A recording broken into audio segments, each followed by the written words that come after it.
13 ലിറ്ററിൽ അധികം ഇന്ത്യൻ നിർമ്മിത വിദേശ മദ്യവുമായി ഒരാളെ അടിമാലി നാർക്കോട്ടിക് എൻഫോഴ്സ്മെന്റ് സംഘം അറസ്റ്റ് ചെയ്തു. വെള്ളത്തൂവൽ സ്വദേശി റെജിമോനാണ് പിടിയിലായത്. മദ്യം കടത്താൻ ഉപയോഗിച്ച ഓട്ടോറിക്ഷയും നാർക്കോട്ടിക് സംഘം കസ്റ്റഡിയിലെടുത്തു.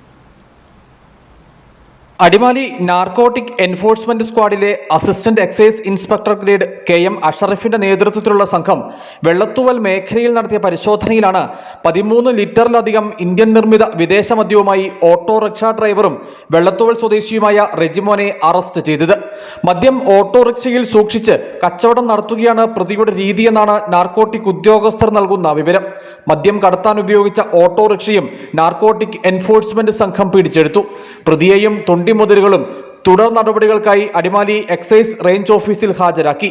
പരിശോധനയിൽ assistant excise inspector grade Dileep NK, preventive officer Biju Mathew, civil excise ഓഫീസർമാരായ സുരേഷ് KM, അബ്ദുൽ ലത്തീഫ്, യദു വംശരാജ്, സുബിൻ P വർഗീസ്, വനിതാ civil excise officer Simi Gopi എന്നിവരും പങ്കെടുത്തു. News bureau, Adimali.